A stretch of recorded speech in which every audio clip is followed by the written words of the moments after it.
Hello and welcome to another edition of Caterer.com Catch-Ups. I'm Narayan and I'm delighted to say today I have with me Head of Rowledge Associates, Adam Rowledge. Adam, hello. How are you? Good morning. I'm very well. How are you? I'm very well. It seems like an age since we've seen each other in real life. I How have know. you been keeping during all this malarkey? Yeah, really good, thank you. Really good. Very fortunate I live nice and close to the beach, so getting out for those daily walks has been very enjoyable indeed, and keeping busy with lots of stuff. So yeah, all good. I hope you are too. Yes, I am. Thank you. It's been it's had its ups and downs. My sanitizer leaked in my trouser pocket the other day. Um, this is all part of the new world, isn't it? It was a bit soggy, but I was very clean. So for Say no those who more. don't, yeah, I say no more. For those who don't know, and I don't think there are many, tell us a little bit about yourself and tell us about Rowledge Associates too, please. Thank you very much. So yes, I had a fantastic career in the hotel industry, spanning about 18 years up until not far off this time last year, actually. And since then have been working as a keynote speaker and managing director of Rowledge Associates, as you say. And we help businesses and organisations to create amazing workplaces to improve performance and create competitive advantage through their people. Terrific, terrific. And it's been going all well because I remember when you started it, the associates, and it's been going well since then.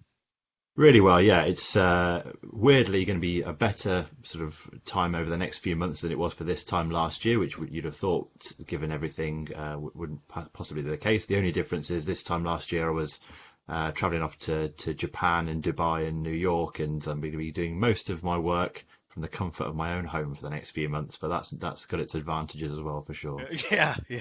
Brave new world. My goodness, my goodness. Um, Thanks for talking to me today, Adam. It really is. It's great to be able to talk to you today.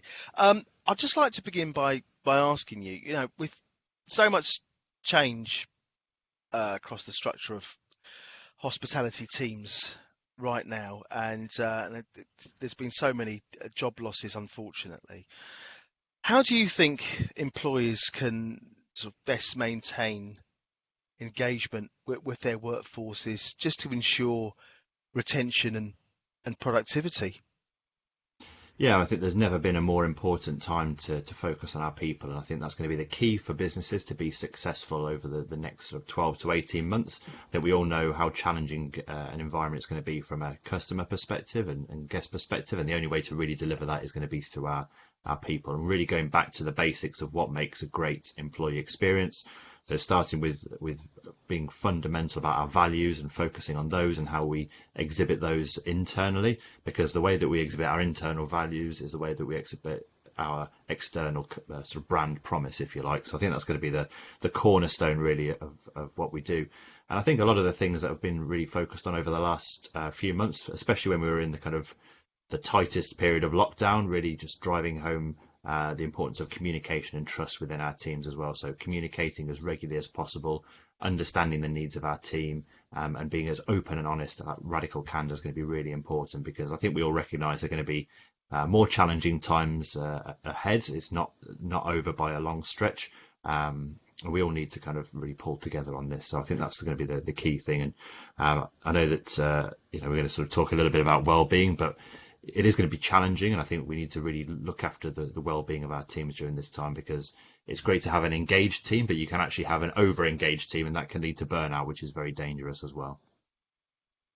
It is an important issue, yes, and I would like to touch on that now, because when it comes to happiness, well-being in the workplace, what would you suggest employers need to be doing to support their teams? Do you think that a focus on well-being is going to be the new norm? I sincerely hope so. I know there's some businesses have been doing some fantastic stuff for a number of years on this front, but I think the hospitality industry has had its challenges with regards to well-being, and has created a bit of a reputation for itself in certain ways. And I think that this whole situation that we're in has really accelerated what should have been happening previously.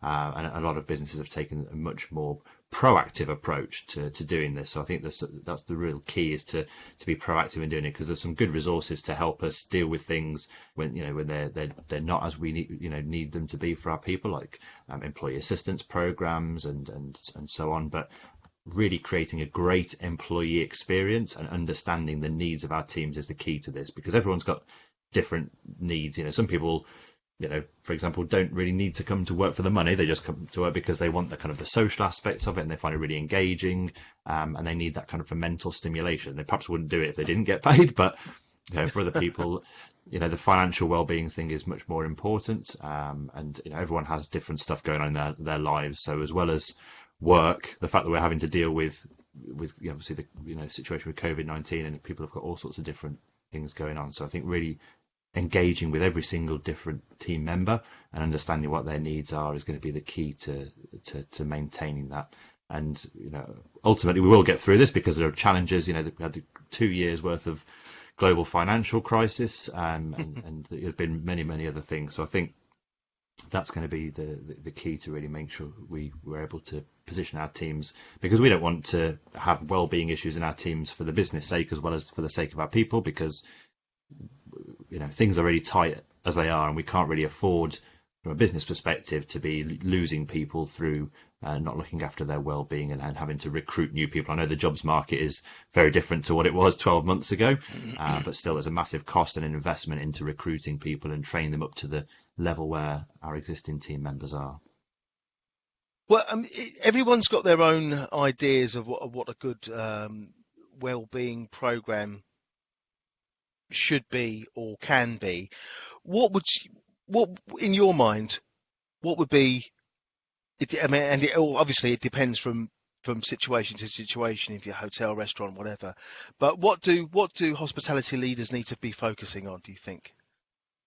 So for the large part, when I work with businesses on their wellbeing strategy, I kind of break it down into 4 areas. So we look at physical wellbeing, mental, financial, and social wellbeing. So there is a bit of interplay between those and sort of different definitions, but they actually interlink quite significantly, especially a lot of things linking back into mental well-being. So for example, financial well-being. So if people have been furloughed on 80% and not being able to get additional tips and those sorts of things, that's never going to have a positive effect on their mental well-being.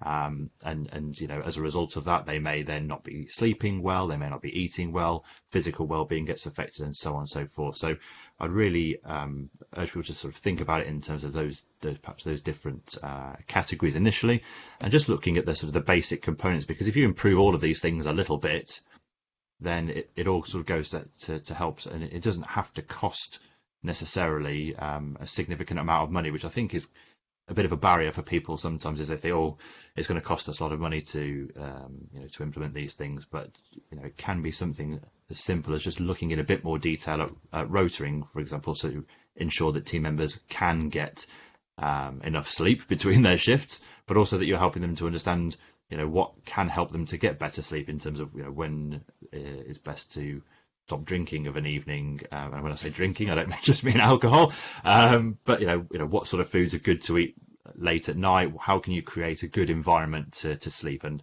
I know none of these things are always perfect, especially if you're sharing a house with 5 people, but everything that you can do to improve these things will ultimately help. Providing great staff food, because obviously most hospitality businesses will provide food, and that's something that's always been complained about in most businesses I've worked in. But good nutritious food that fuels you for a day of quite frankly hard work, because we all know it's a difficult industry to work in, is really, really important, and people can't survive on just chips, invisible ones or not. Oh, no. Good point. Of course, it's going back to it's been a difficult time. Obviously, we've said this. Nobody wants to let people go, but inevitably, most employers are having to make some redundancies, and we're hearing mixed reviews on how people are being treated throughout the process.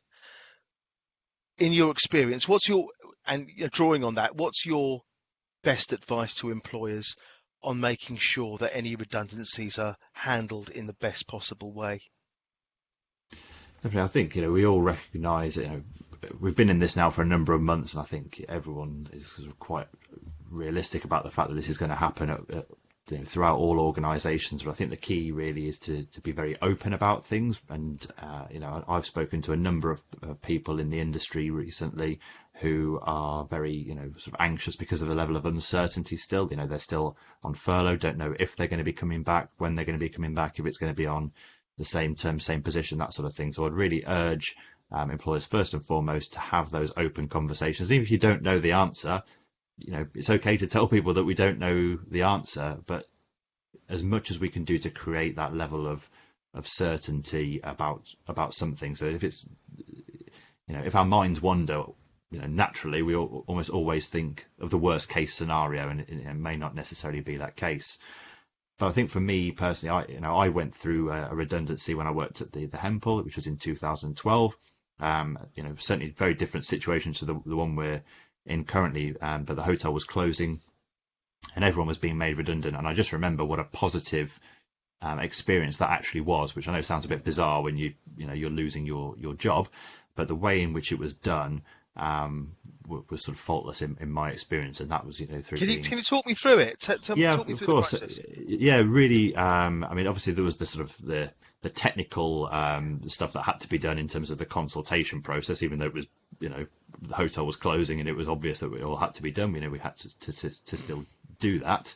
But what really made the difference, I think, was the fact that everyone pulled together. So not only was it the general manager and the senior management team, which I was part of, supporting members of the organisation through our networks to gain future employment, but the CV clinics, the helping people to identify appropriate jobs, and in some cases people did leave the industry, which obviously was sad. But everyone who left that hotel went on to gain employment in a job which was either better paying or a more senior role than they were in at the Hempel, which I think is just goes to sort of show how well it was done that everyone was able to do that.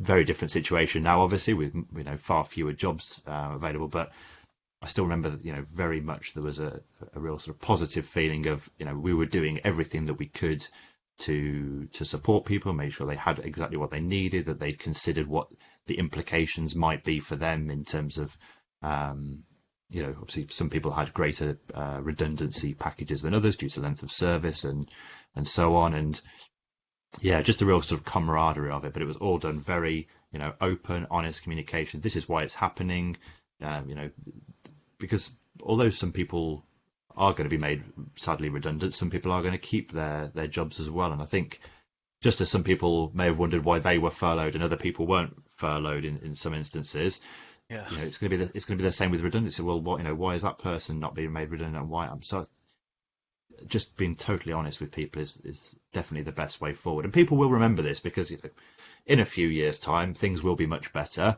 and you still have your employer brand to think of as well. And if you're letting a really talented member of your team sadly go, you still want them to leave with a really positive impression of how that was done, in the hope that you'll work together either in the same business in the future, or we all know people move around in our industry, and those relationships are really, really important, I think. So I think that's the real key, is to sort of do it compassionately with absolute honesty, and to really support people as much as possible. Fantastic.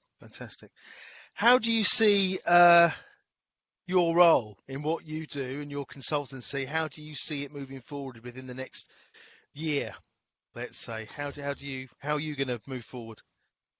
So the majority of my work now is speaking at conferences and facilitating workshops and mentoring people. So I think the consultancy tends to happen quite often off of the back of that.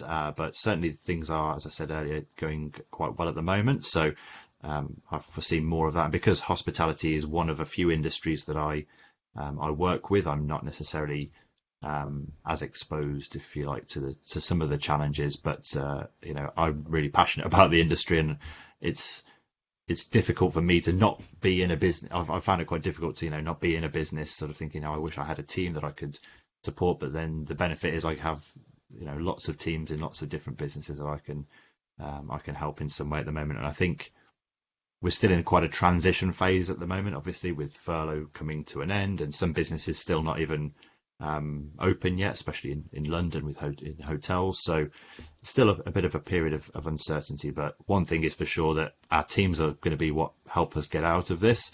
And I think the more that we can do to support them, the better. Brilliant.